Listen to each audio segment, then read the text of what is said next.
Okay, went through the review for test one. Miss Heath, Professor Heath calls it chapter 2 test, but it's the first test, but it covers the topics in chapter 2. And we're gonna wanna keep a note card of the formulas that we're gonna use as we go through this test. You are allowed a note card. You are allowed a note card. So for number 1, it says, find the distance between the 2 points. The distance formula is gonna look like this big radical with a quantity squared plus another quantity squared, and it's going to have 2 minus signs in here. And then what we're going to do is we're going to take those coordinates that it gives us.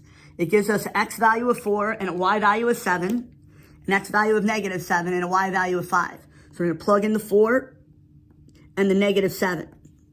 We're going to plug in the 7 and the 5.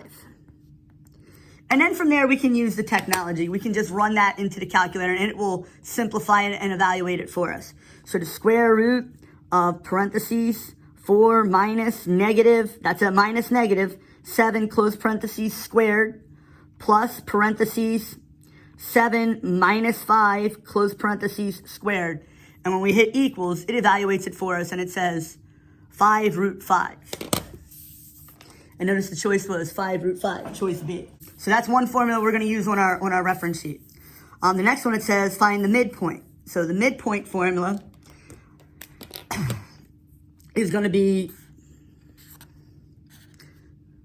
a comma between them divided by 2.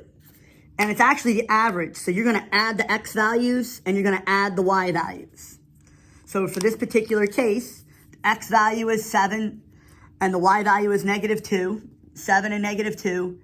Negative 9 and 2. So right on the paper, we're going to put 7 plus negative 9. Those are the x values. And then negative 2 plus 2. Negative 2 plus 2. This one, you can only do one term at a time on the calculator. So I'm going to hit the fraction bar. And I'm going to put 7 plus negative 9 over 2. 7 plus negative 9 over 2. And that'll give me the x value of the midpoint. So it's negative 1. So it's going to be negative 1. And right there, you're done. You know it's going to be choice D because it's the only one with a negative 1. Negative 2 plus 2 is 0. So that would be 0 over 2 or just 0.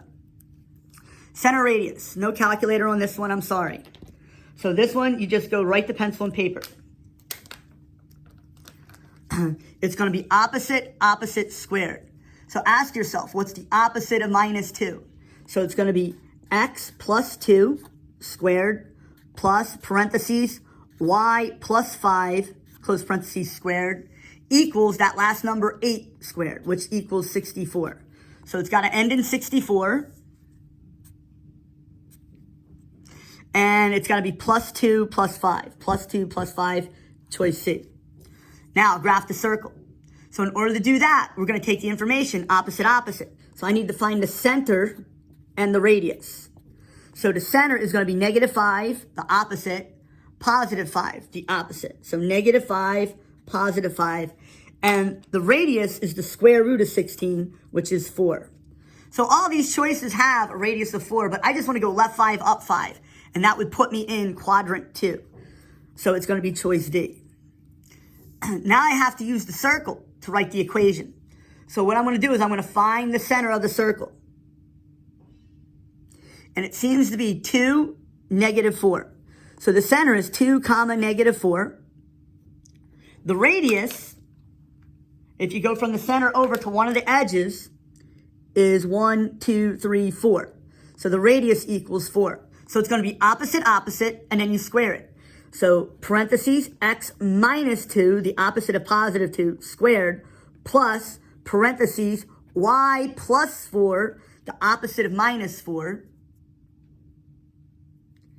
squared, and that's equal to 4 squared, which is 16. So it's got to end in 16, and it's going to be minus 2 plus 4. Minus 2 plus 4, choice C.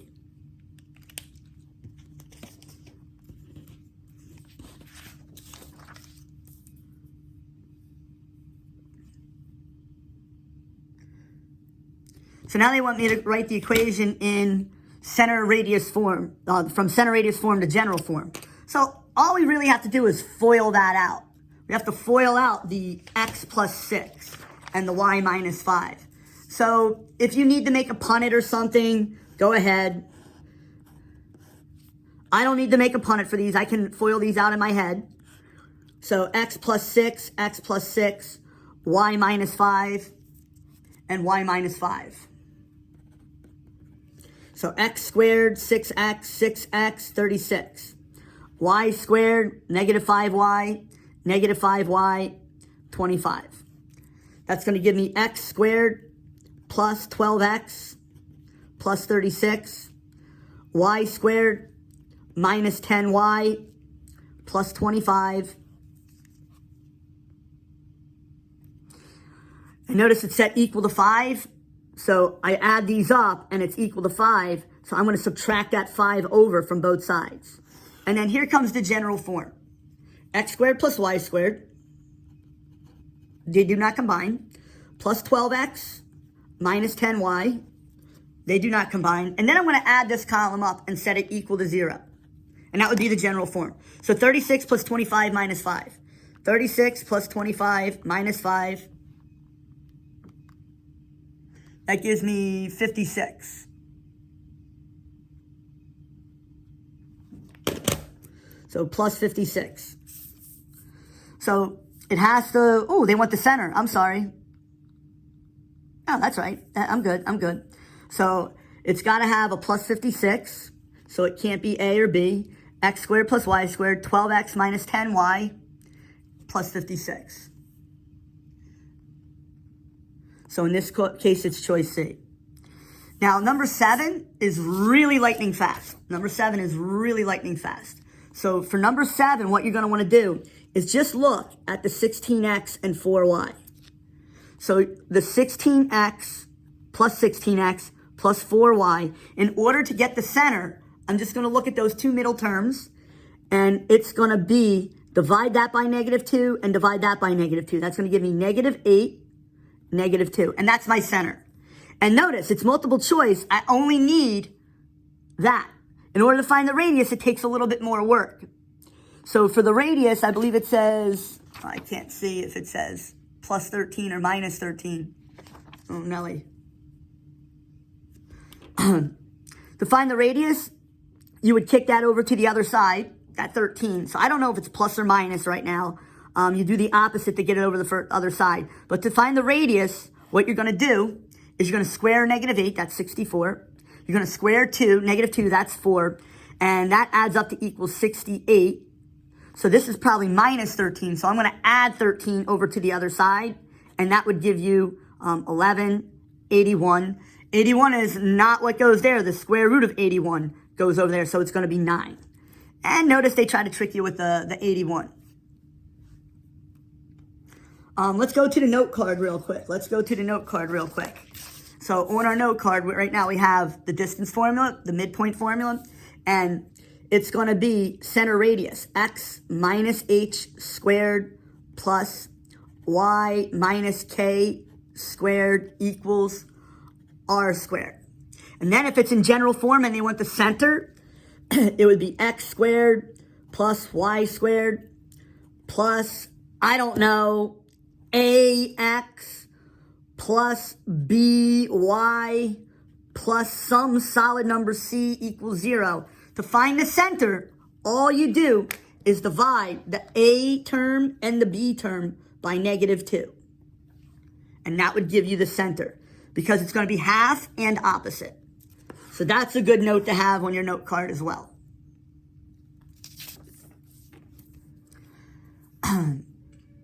All right, does it define a function? Yes, it passes the vertical line test. So yes, it's a function.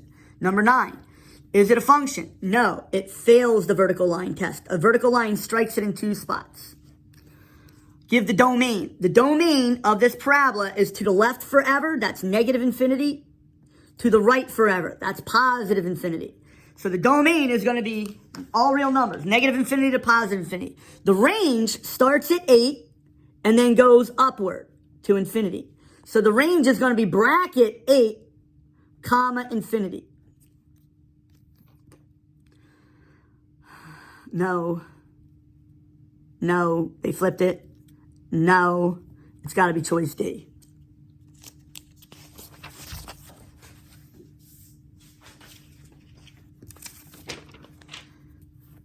Number 11, another domain and range. This time the domain starts at x value 0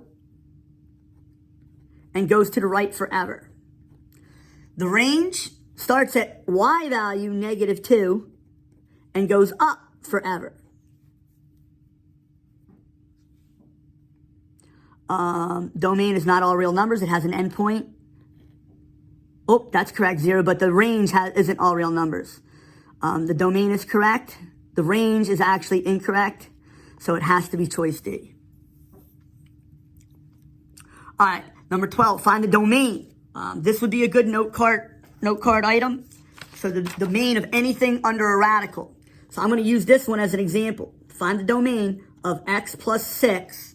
You take whatever's underneath the radical and set it greater than or equal to 0, and then solve it. So x is greater than or equal to -6. If I go to the number line, I put an open circle at -6, and then I fill that circle in because it's got a line under it. Notice the arrow points to the right. The arrow points to the right. So it's going to be bracket -6, comma, infinity is the domain.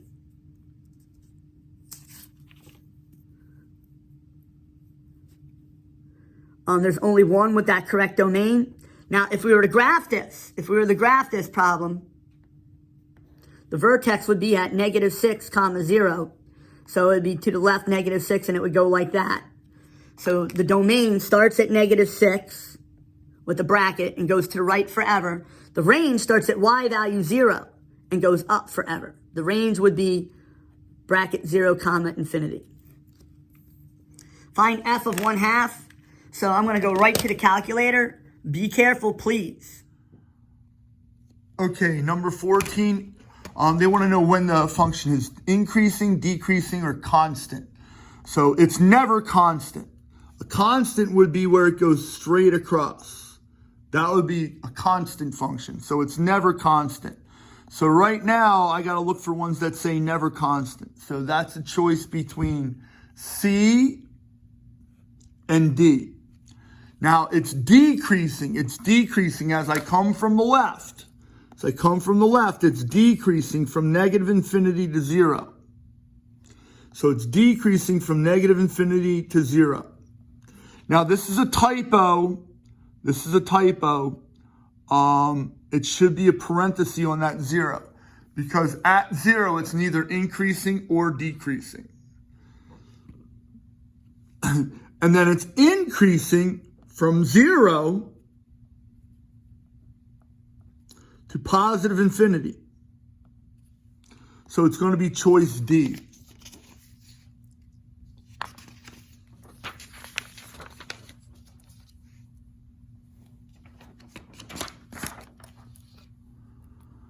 Determine the intervals in which the function is decreasing, increasing, and constant. It is never constant. It's never constant. A constant line would go straight across. So it would be a horizontal line if it were constant. So never constant. Never constant. So it's a choice between B and C. They want to know when it is increasing. It is increasing from -infinity all the way up to the x value there of -3. So it's increasing from -infinity to -3. And again, it should be a bracket, a parentheses on the -3. It shouldn't be a bracket. That is a typo. Because at -3, it is neither increasing or decreasing. And then it's decreasing from -3 to positive infinity. So that's going to be choice. Notice they give me the same things. They just flip-flop to increasing, decreasing. So increasing, -infinity to -3, that's going to be choice B. Find the slope of the line. All right, on our note card, we should have the slope formula.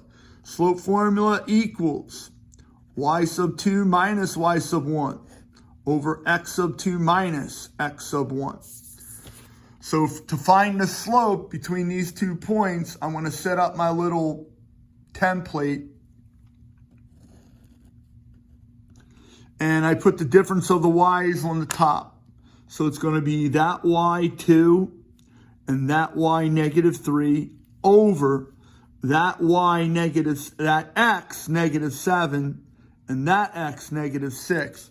Now, I don't trust most people with their arithmetic, so it would be convenient to just dump this into the Casio. I'm going to hit the fraction bar, get that rolling, and put 2 minus negative 3, down arrow, negative 7 minus negative 6, hit equals, and that's going to give me a slope of negative 5. Number 17, find the slope again. So I'm going to set up my template, my minus sign. Now, 5 and 5. Right now I know the slope is going to equal 0. Again, on the note card, by the slope, if the y's are the same,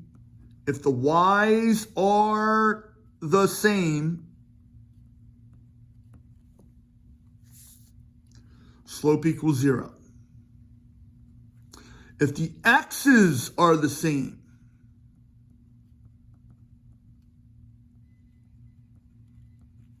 the slope is undefined. So that's some slope notes.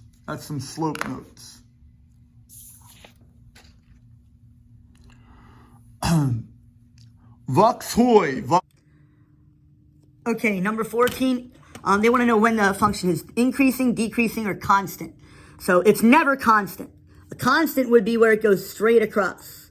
That would be a constant function. So it's never constant. So right now, I got to look for ones that say never constant. So that's a choice between C and D. Now, it's decreasing. It's decreasing as I come from the left. It's decreasing from negative infinity to 0. So it's decreasing from negative infinity to 0. Now, this is a typo. It should be a parenthesis on that 0. Because at 0, it's neither increasing or decreasing. And then it's increasing from 0 to positive infinity. So it's going to be choice D.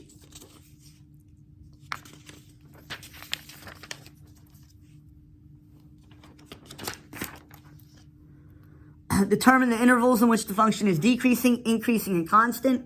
It is never constant. It's never constant. A constant line would go straight across. So it would be a horizontal line if it were constant. So never constant. So it's a choice between B and C. They want to know when it is increasing. It is increasing from negative infinity all the way up to the x value there of negative 3. So it's increasing from negative infinity to negative 3. And again, it should be a bracket, a parentheses on the negative 3. It shouldn't be a bracket. That is a typo. Because at negative 3, it is neither increasing or decreasing. And then it's decreasing from negative 3 to positive infinity. So that's going to be choice. Notice they give you the same things. They just flip-flop to increasing, decreasing. So increasing, negative infinity to negative 3, that's going to be choice B. Find the slope of the line. All right, on our note card, we should have the slope formula. Slope formula equals y sub 2 minus y sub 1 over x sub 2 minus x sub 1. So to find the slope between these 2 points, I'm going to set up my little template. And I put the difference of the y's on the top. So it's going to be that y 2 and that y negative 3 over that x negative 7 and that x negative 6. Now, I don't trust most people with their arithmetic, so it would be convenient to just dump this into the Casio. I'm going to hit the fraction bar, get that rolling, and put 2 minus negative 3, down arrow, negative 7 minus negative 6, hit equals, and that's going to give me a slope of negative 5. Number 17, find the slope again. So I'm going to set up my template, my minus sign. Now, 5 and 5. Right now I know the slope is going to equal 0. Again, on the note card, by the slope, if the y's are the same,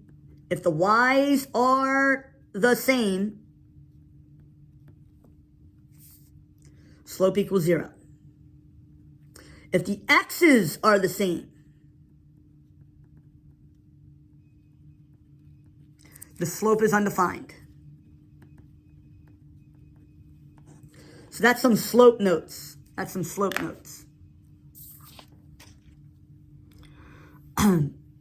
Vux hoy. Toy will answer about 50 questions in this class. So I'm going to do Vux Hoy.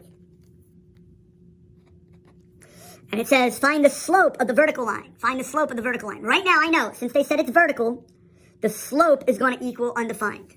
That quick. Vux Hoy. So let's go to the note card. And I wouldn't put it under slope, although it falls under slope quite often. I would do Vux Hoy as its own little note. So Vux Hoy.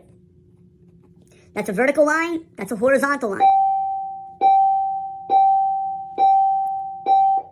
The slope would be undefined. The slope would be 0. And the equation would be x equals some number or y equals some number. Again, another nice note for the note card. Negative 1/4 x minus 3. So it's got to go through the y-intercept of negative 3. This one does not. This one does not. This one goes through negative 3. This one goes through negative 3. We'll also notice that the slope is negative. So it says negative 1/4. That means I go down 1, right 4. The slope would be negative. Choice D, the slope goes up 1, right 4. So that's a positive slope. This is a negative slope. Another nice note for this first task would be slope dude or slope guy. Positive slope goes this way. A negative slope goes this way. A vertical slope is undefined. And a horizontal slope is 0. This is increasing. This is decreasing. Just some things to know. This is constant or horizontal. This is vertical or undefined.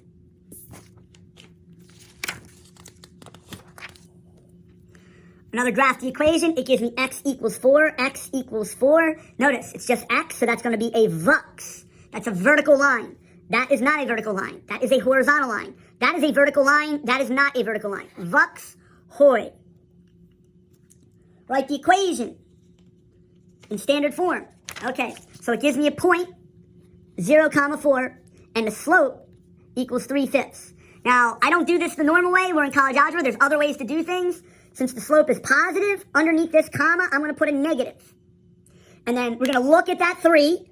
That 3 is going to generate a 3x. We're going to look at that 5. That 5 is going to generate a 5y. And so it's 3x minus 5y equals some number over here. To find out what that number is, we're going to plug in the x value, which is 0. So that gives me 3 times 0 minus, I'm going to plug in the y value here, 4. So that's going to be 0 minus 20. So over here goes a negative 20. So there's my standard form of the equation. 3x minus 5y equals negative 20. And that's going to be choice B.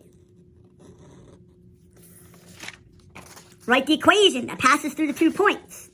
This time they wanted in y equals mx plus b form. How do I know that? All the answers are in y equals mx plus b form. So right now I know it's got to go through plus 2. My b is 2. So it can't be this one, that's negative 2. Can't be this one, that's negative 2. Now I got to do is figure out what the slope is. Is the slope positive or negative? So I'm going to set up my slope formula. And I'm going to put in the difference of the y. So it's going to be 2 and 7, 0 and negative 4. So that's going to give me negative 5 over 4. So negative 5/4. Negative 5/4. Again, 2 minus 7 is negative 5. Those are the y values. 0 minus negative 4. That's going to give me positive 4. So negative 5/4. It's choice D. Find the slope and y-intercept. Let's go to the note card. So, if you're given standard form of the equation, ax plus by equals c. The slope is going to equal the opposite of a over b. That's it. So let's take a look. So it's 3x minus 7y equals 12. So A, B, C. Negative 3 over negative 7 gives me a slope of 3/7. Now, just given that information, I'm done. But they also want to know the y-intercept. So in order to find the y-intercept, I do this thing called yin-yang. Again, this is a note card topic. Yin-yang. So I set up some zeros, a 0 and a 0. And then I just cover up to find the yin, that's the y-intercept. You cover up the ax, and that gives you by equals c. To solve that for this y value, you just go in and you divide both sides by b. So that's going to give me c over b is my y-intercept. Let's do that in this scenario. So I'm going to hide the 3x because it's 3x minus 7y equals 12. I hide the 3x. That gives me negative 7y equals 12. I'm going to divide both sides by negative 7. So my y-intercept is negative 12 over 7. So it goes to the point 4,2 and is perpendicular to this. So let's go back to our note card. So the slope is negative a over b. The perpendicular slope is equal to the negative reciprocal of that. So the negative reciprocal of negative a over b is positive b over a, or just b over a. So they give me a coordinate, 4, 2, and they give me negative 7x plus y equals 9. I don't need that value 9, that's a distractor. So my slope is going to be 7 over 1. My perpendicular slope is going to be b over a. A, B, C. So the perpendicular slope is going to equal 1 over negative 7.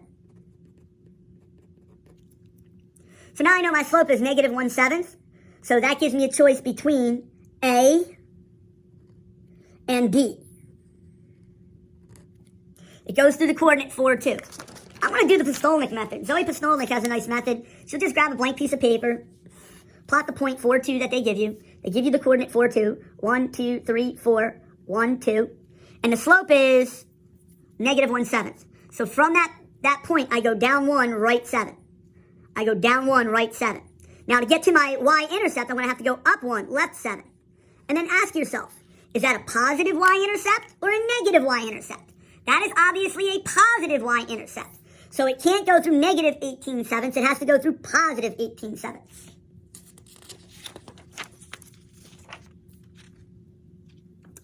Write the equation that's parallel to the given line. So that's going to be this note here. The parallel slope is just negative a over b. Parallel slope is the slope.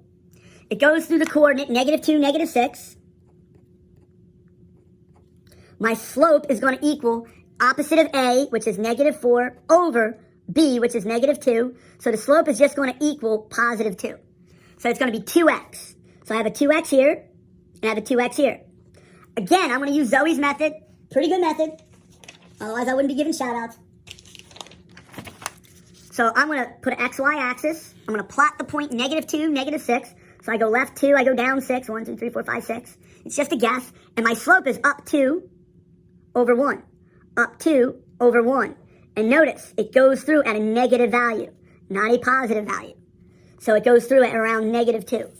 I had a choice between negative 2 or positive 2 with that given slope.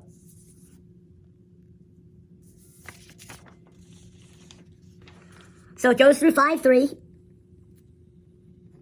It's perpendicular to this. So there's my A, there's my B of negative 4.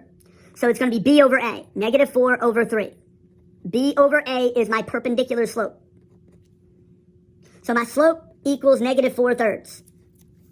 Now my answers are in standard form, so I'm going to use this collegiate method. See how it's a negative there? Slope is negative, so underneath the comma, I put a plus sign. See the negative 4? Don't worry about it.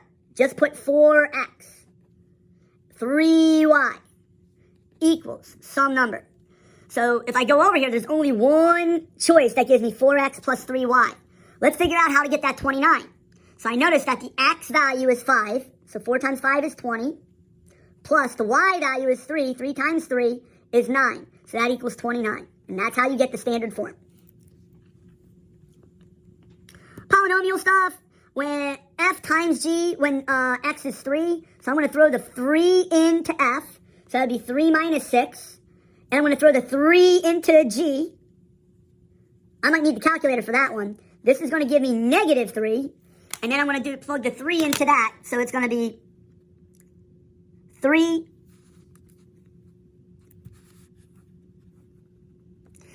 parentheses 3 squared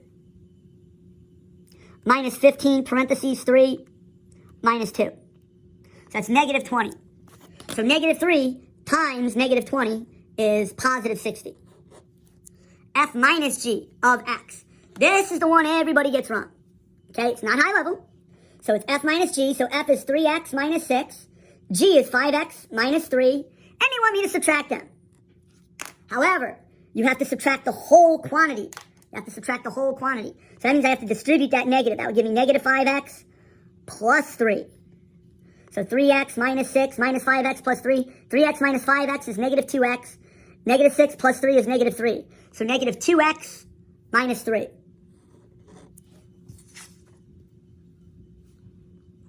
Number 29, fog. I like when there's a number there.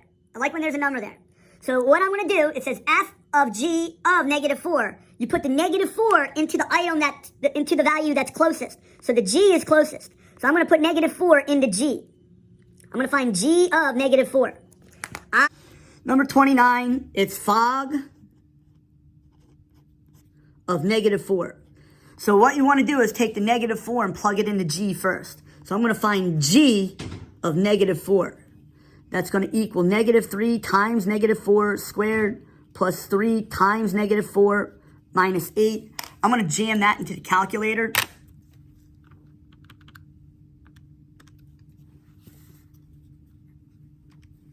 That gives me negative 68. Negative 68. So that equals negative 68. So now I take that negative 68 and I plug it into F. I plug that into F. So F is negative 3x minus 5. But I want to plug in the negative 68 for the x. So negative 68. I'm going to do this one in the calculator also. So let's see what that generates. So negative 3 parentheses, negative 68 close parentheses, minus 5.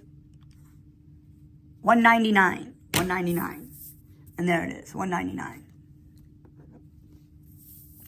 Number 30.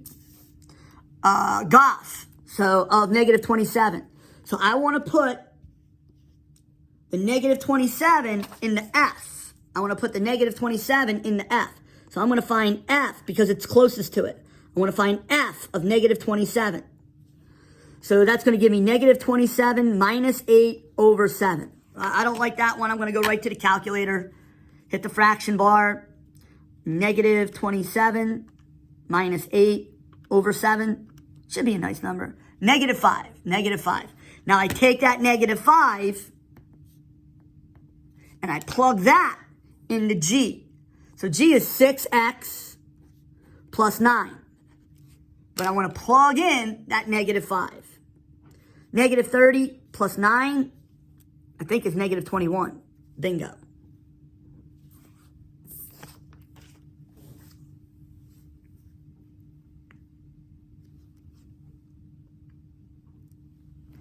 So negative 9.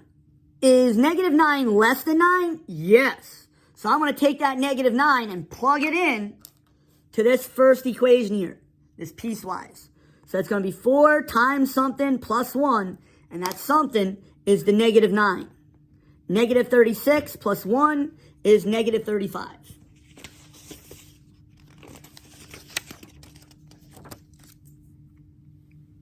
Negative 6. Is negative 6 less than or equal to negative 1? Yes. So I'm going to plug it into that value. So 2 times something, and the something that I plug in is going to be negative 6. That's going to give me negative 12.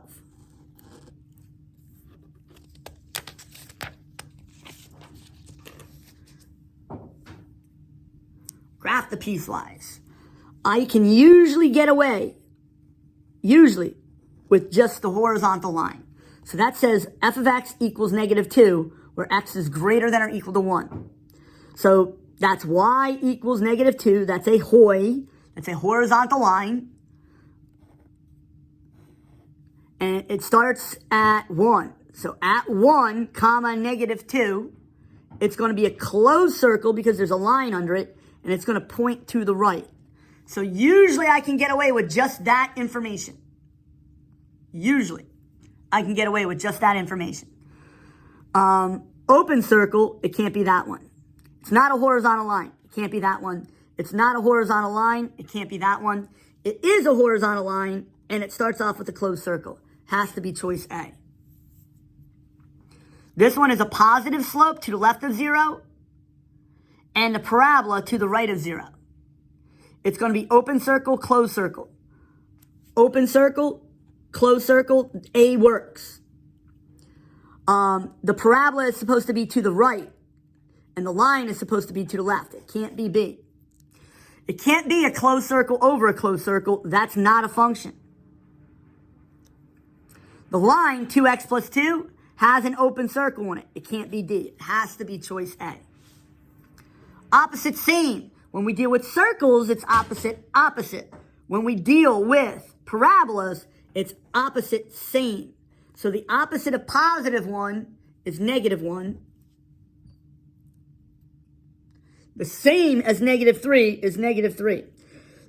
So I can just determine the phase shift on this one. It goes left 1, down 3, and it's going to be a parabola that opens up.